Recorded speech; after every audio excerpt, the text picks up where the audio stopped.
चंद्रबाबू नायडू की दिल्ली में मोदी शाह से नोकझोंक हो गई। साउथ के सभी सीएम को बुलाया गया था, बातचीत चल रही है। इस समय डिलिमिटेशन को बिल को लेकर के सरकार सभी राज्यों से बातचीत कर रही है।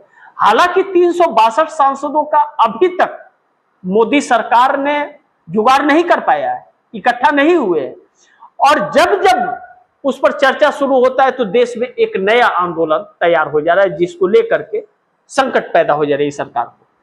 लेकिन 362 सांसद के जुगाड़ में मोदी सरकार लगी हुई है। क्या वाकई डिलिमिटेशन बिल एक ऐसा इस सरकार के लिए चुनौती बन गई है कि डिलिमिटेशन बिल नहीं हुआ तो यह सरकार मान गई है कि चुनाव नहीं जीत पाएगी, जिसके लिए जरूरी है। देश के लिए तो डिलिमिटेशन नहीं कर रही है और कोई महिला आरक्षण नहीं देने वाली है यह सरकार। 2023 में महिला आरक्षण बिल पास हुआ था, आज तक लागू नहीं की है नोटिफिकेशन जारी करने के बावजूद।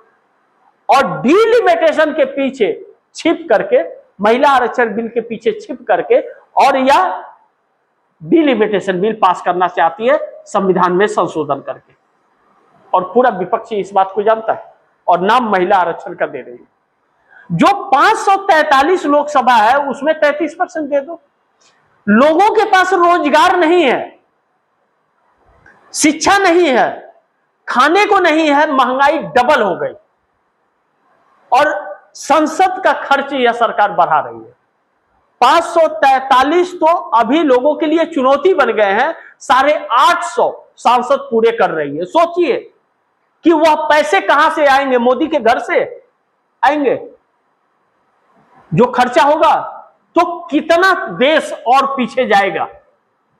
लेकिन उसके अलावा और कोई रास्ता भारतीय जनता पार्टी के पास सत्ता में आने का नहीं है, तो इसलिए अलग अलग प्रयास कर रही है।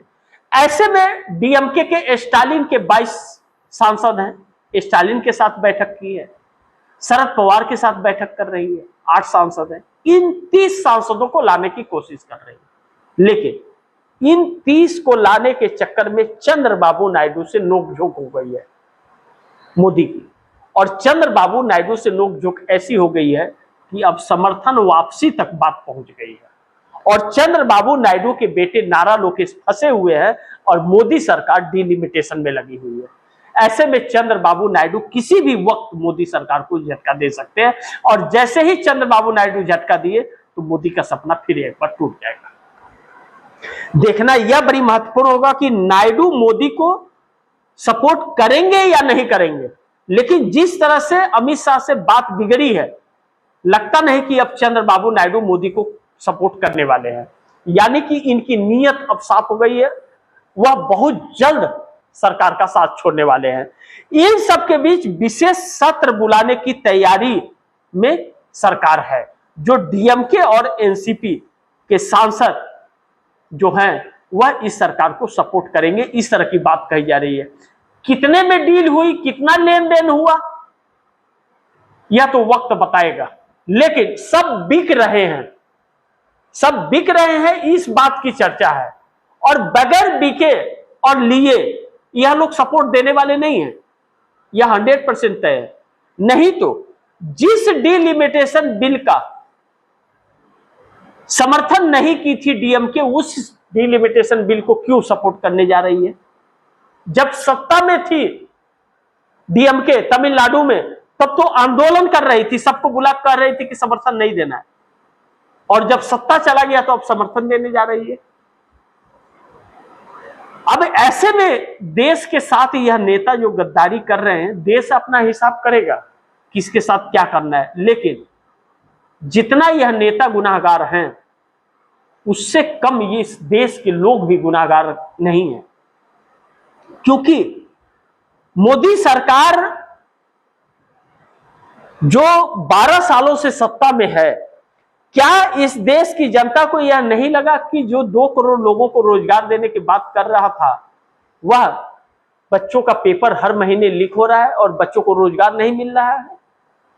लेकिन जैसे बच्चे सड़क पर आए तो सबको यह एहसास हो गया। अब शरद पवार और डीएमके दोनों यह 30 सांसद है इंडिया गठबंधन के हिस्सा थे। अब कांग्रेस से गठबंधन टूट गया और विजय थलापति को कांग्रेस ने समर्थन दे दिया तो डीएमके मोदी के सपोर्ट में आके खड़ी हो गई। शरद पवार कभी भी विश्वसनीय नहीं थे, वह मोदी को सपोर्ट करते रहे। यही वजह रहा कि नीतीश नायडू इंडिया गठबंधन के साथ नहीं आए, नहीं तो सरकार कब की गिर गई होती। लेकिन शरद पवार भी फिर एक बार मोदी के साथ जाते हुए नजर आ रहे हैं। यानी कि 30 सांसद जाएंगे तो 30 सांसद वहां से हटने वाले हैं, लेकिन डीलिमिटेशन बिल फिर सवालों के घेरे में आ जाता है। ऐसे में इंडिया गठबंधन से गद्दारी 2 दल करने वाले हैं, एक डीएमके और एक शरद पवार। जनता उनका फैसला करेगी।